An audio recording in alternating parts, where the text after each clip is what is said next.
On est aujourd'hui sur un chantier de type PDV, prolongation de durée de vie des ouvrages, qui consiste à rénover la ligne haute tension actuelle qui alimente le village de Guizogne et ses alentours. On a une zone de travaux qui s'étend sur 3 km avec 11 remplacements de supports bois et une trentaine d'opérations de maintenance réseau.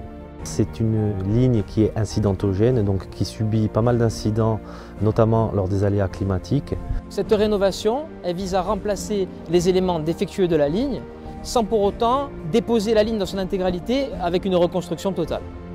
L'enjeu était de pouvoir couper la ligne pour pouvoir réaliser tous nos travaux tout en évitant de priver les clients d'électricité. On a mis en place 15 groupes électrogènes pour pouvoir alimenter la micro-région de Guizogne pendant que nous travaillons sur la ligne haute tension.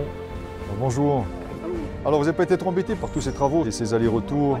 Pas du tout. Quand il y a des travaux à long terme comme ça intéressants, c'est formidable. Il y aura moins de problèmes. Et ça va être bien parce qu'on n'a plus de panne. Les Guizonnais, ils ont de la chance. Nous avons été appelés par EDF pour remplacer les supports qui sont abîmés sur la ligne. C'est un travail très physique.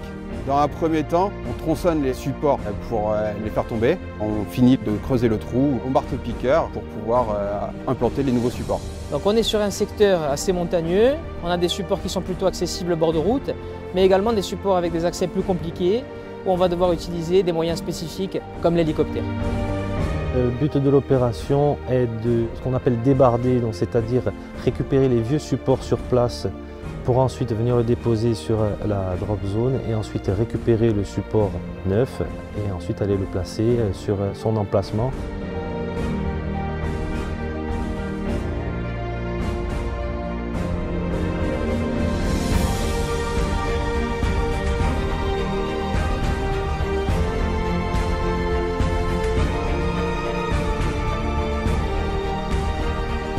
Ils attendent donc le poteau qui arrive. Ils attrapent le poteau avec les mains pour pouvoir aider le pilote qui est dans l'hélicoptère à pouvoir implanter le support correctement et le placer correctement dans la fouille.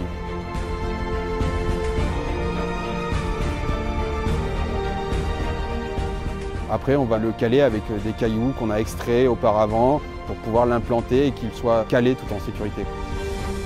Donc la finalité de ces travaux de type PDV, c'est bien d'améliorer la résilience de nos réseaux face aux aléas climatiques, donc de renforcer, de fiabiliser nos réseaux pour éviter justement les coupures en cas d'incident climatique majeur, type chute de neige ou vent fort. EDF réalise une de ses missions importantes de service public au sein du territoire, au cœur des micro-régions. On va chercher dans tous les villages de Corse à améliorer la qualité de fourniture au service des usagers.